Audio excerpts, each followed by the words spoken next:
সূরা হাশরের শেষ 3 আয়াতের একটা বিশেষ ফজিলত আছে, এটা আপনারা পড়বেন। কি ফজিলত? বিষ্ণু ঈসা ইসলাম বলেন, মান ক্বালা হিনা ইউসবিহু সালাসা মাররাতিন আউযু বিল্লাহিস সামিউল আলিম মিনাশ শাইতানির রাজীম সুম্মা ক্বারাআ সালাসা আয়াতিন মিন আখিরি সূরাতিল হাশরি ওয়াক্কালাল্লাহু বিহি ৭০,০০০ মালাকিন ইউসাল্লুনা আলাইহি ওয়া ইন মাতা ফি যালিকাল ইয়াউমি মাতা শাহীদান।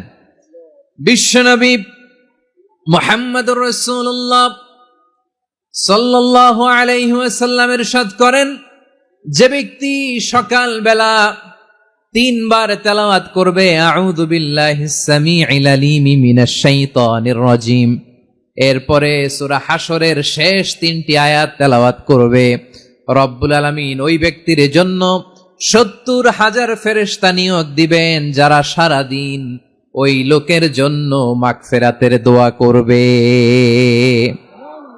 শুধু এখানেই শেষ নয়, বিশ্বনবী ফরমান ওয়া ইন মাতা ফি যালিকাল ইয়াউমি মাতা শাহীদান, ওই দিন যদি ওই ব্যক্তিটা ইন্তেকাল করে সে শহীদ হয়ে কিয়ামতের দিন আল্লাহর সামনে দাঁড়াবে। সকালবেলা যদি পড়েন 3 বার আউযু বিল্লাহিস সামিউল আলিম মিনাশ শাইতানির রাজীম 3 বার পড়ে সূরা হাশরের শেষ 3 আয়াত যদি তেলাওয়াত করেন, তাহলে আপনার জন্য আল্লাহ তাআলা ৭০,০০০ ফেরেশতা নিয়োগ করবে।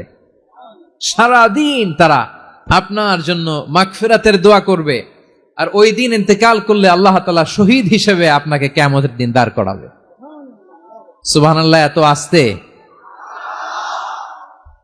আবার সন্ধ্যাবেলায় যদি পড়েন, সারা রাতের জন্য ৭০,০০০ ফেরেশতা মাগফিরাতের দোয়া করবে। ওই রাতে মারা গেলে শাহাদাতের মৃত্যু নসিব হয়ে যাবে। এজন্য এই দোয়াটা পড়ার দরকার আছে না নাই? আযকারুস সাবাহি ওয়াল মাসা, সকাল সন্ধ্যার যে জিকির, এই জিকিরের অন্তর্ভুক্ত করে নেবেন এই ওয়াজিফাটা। যে হাদিসটা বর্ণনা করলাম সুনানে তিরমিজির হাদিস, যদিও হাদিসটা সনদের দিক থেকে দাঈফ, কিন্তু মুহাদ্দিসিনে ইকরাম বলেছেন যেহেতু এটা ফাজাইলুল আমালের হাদিস, এটা পড়ার ক্ষেত্রে কোনো নিষেধাজ্ঞা নাই, এটা পড়া যাবে। সো সকাল সন্ধ্যা যদি সুযোগ হয় এই ওয়াজিফাটা যেন আমরা পড়ি। এই 3টি আয়াতের ভেতরে আল্লাহ তাআলা তার 14টি গুণবাচক নাম উল্লেখ করে দিয়েছেন। কয়টি? আওয়াজ করে বলেন তো, যারা শুনতে পেয়েছেন বলেন, এই 3টি আয়াতের মধ্যে আল্লাহর কয়টি সুন্দর সুন্দর গুণবাচক নাম আছে বলেন তো? কয়টি? সবাই বলেন, কয়টি? আল্লাহর অনেক সুন্দর সুন্দর নাম আছে। আমাদের উচিত এই নামগুলো দিয়ে আল্লাহকে ডাকা। আল্লাহ তাআলার আসল নাম হচ্ছে আল্লাহ। আওয়াজ করে আল্লাহর একটা ডাক দেন, বলেন আল্লাহ। মন থেকে, হৃদয়ের গহীন থেকে, হৃদয় নিংড়ানো মনের সবটুকুন ভালোবাসাকে উজাড় করে দিয়ে আল্লাহর নামটা জপেন তো, পড়েন তো আল্লাহ। কেমন লাগে? ভালো লাগে? এর চেয়ে সুন্দর মধুমাখা নাম, জাদুমাখা নাম আর আছে? 2-1 বলছে নাই। আওয়াজ করে বলেন, এর চেয়ে সুন্দর নাম আর আছে? আল্লাহ নাম যতই জপি ততই মধুর লাগে, নামে এত জাদু থাকে কে জানি তো আগে। আল্লাহ নাম যতই জপি, ও নাম জপে প্রিয়তম, ও নাম জপে মজনু সম, ওই নামে পাপিয়া গাহে হৃদয় গোলাপে বাগে। আল্লাহ নাম যতই জপি, আল্লাহু আকবার। এত মধুর নাম আর দ্বিতীয়টা নাই, যতই জপি ততই ভাল লাগে, ঠিক কিনা বলেন? এজন্য রব্বুল আলামিন বলেন, ওয়ালিল্লাহিল আসমাউল হুসনা ফাদউহু বিহা ওয়া যারুল্লাযীনা ইউলহিদুনা ফি আসমাই সায়ুজজাউনা মা কানু ইয়া'মালুন।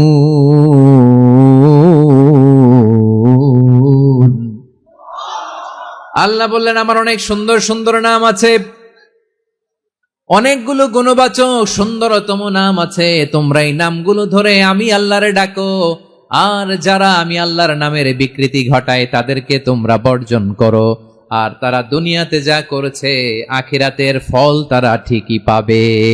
সুবহানাল্লাহ বলেন। আল্লাহর অনেক সুন্দর সুন্দর নাম আছে, এগুলো ধরে ডাকতে বলা হয়েছে। আর যারা আল্লাহর নামের বিকৃতি করে তাদেরকে বর্জন করতে বলা হয়েছে।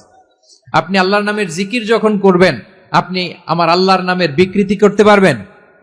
বারোয়াখালীর ভাইরা বুঝে থাকলে আওয়াজ দেন, আল্লাহর নামের বিকৃতি করা যাবে? আপনি যখন জিকির করবেন স্পষ্ট শব্দে আল্লাহর নামটা বোঝা যেতে হবে। সুবহানাল্লাহ, ওয়ালহামদুলিল্লাহ, লা ইলাহা ইল্লাল্লাহ, আল্লাহু আকবার। একসাথে মিলিয়ে করেন অথবা আলাদা আলাদা করেন, অথবা শুধু আল্লাহ আল্লাহ এই নামের জিকিরও যদি করেন স্পষ্ট বোঝা যাইতে হবে। আল্লাহর নামের বিকৃতি করা যাবে, কিন্তু আল্লাহর নামের বিকৃতি করে জিকির এ দেশে আছে না নাই? আছে। দেখবেন জিকিরের মধ্যে হুই হুই হুই হুই হুই এরকম করতেছে, আছে না নাই? সবাই মিলে লাফাচ্ছে, দফাচ্ছে, মাথা ঝুলাচ্ছে, আর কি কি যেন বলে, ওইটার মধ্যে আমি আল্লাহর নাম খুঁজে পাই না, এরকম আছে না নাই? হ্যাঁ, হই হই করে কিম্ভূত কিমাকার অদ্ভুত আওয়াজ করে তারা জিকির করে, সেখানে আল্লাহর নাম নাই। এই জিকির আল্লাহর কাছে গ্রহণযোগ্য হবে? আল্লাহ বলেন ওয়াযারুল্লাযীনা ইউলহিদুনা ফি আসমাইহি, খবরদার আমার নামের যারা বিকৃতি ঘটায় তাদেরকে তোমরা বর্জন করো। এজন্য জিকির যখন করব সুস্পষ্ট ভাবে আল্লাহ তাআলার নাম সেখানে থাকতে হবে, ঠিক কিনা বলেন? আবার আল্লাহ বলেন যেমন মনে চায় তেমন জিকির তোমরা করো না। ফাযকুরুল্লাহা কামা আল্লামাকুম মা লাম তাকুনু তা'লামুন, তোমরা জানতে না, আল্লাহ তোমাদের জানিয়েছেন কেমন করে আল্লাহর নামের জিকির করতে হয়, যেমন আল্লাহ শিখিয়েছেন তেমন করে আল্লাহরে ডাকো, ঠিক কিনা বলেন? আল্লাহ তাআলা যেমন শিখিয়েছেন তেমন ভাবে আল্লাহ তাআলাকে ডাকতে হবে, ঠিক ওই পদ্ধতিতে আল্লাহ তাআলার নাম জপতে হবে। কোন পদ্ধতিতে সেটাও আল্লাহ বলে দিচ্ছেন।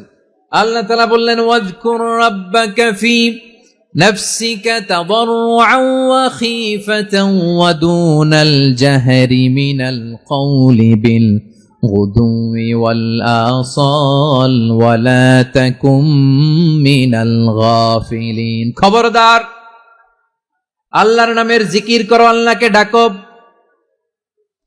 ফি নাফসিকা মনে মনে, তাদাররুআন সবিনয়ে, খীফাতান ভীত বিহবল চিত্তে, দুনাল জাহারি মিনাল কওল অনুচ্চ স্বরে অনুচ্চ আওয়াজে। এভাবে আল্লাহর ডাকলে সেই ডাকা কবুল করে নিবে কে?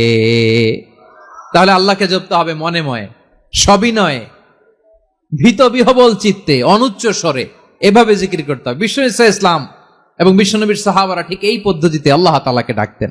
তাহলে এই যে আল্লাহ তাআলার সুন্দর সুন্দর নামগুলো আছে, এগুলো ধরে আমরা আল্লাহ তাআলার জিকির করব, তার প্রশংসা করব, তার পবিত্রতা বর্ণনা করব, তাহলে খুশি হবেন কে? বিষ্ণু ঈসা ইসলাম বলেন আশ-শাইতানু জাসিম আলা কলবি ইবনে আদম, শয়তান বনি আদমের কলবের মধ্যে এরকম খামচি মেরে বসে থাকে। খামচি বোঝেন তো? শয়তান বনি আদমের হৃদয়ে কলবে খামচি মেরে বসে থাকে। ফাইদা যাকারাল্লাহ খানাসা, যখন মানুষ আল্লাহর জিকির করে শয়তান দৌড়ে পালায়। ওয়া ইদা গাফালা ওয়াসওয়াসা, আর মানুষ যখন অমনোযোগী হয়, গাফিল হয়, শয়তান আবার টেম্পটেশন দেয়, আবার ধোঁকা দেয়, আবার ওয়াসওয়াসা দেয়। এজন্য বিশ্বনবী বলতেন লা ইয়াজালু লিসানুকা রাতবান মিন যিকিরিল্লাহ, সব সময় প্রতি মুহূর্তে সর্বক্ষণে তোমার জিহ্বাটা আল্লাহর জিকির দিয়ে ভিজা রাখবা, আল্লাহর জিকির দিয়ে সিক্ত রাখবা, তাহলে কবুল করবে কে? সবাই পড়েন সুবহানাল্লাহ, আলহামদুলিল্লাহ, লা ইলাহা, সুবহানাল্লাহ, আলহামদুলিল্লাহ, লা ইলাহা ইল্লাল্লাহ।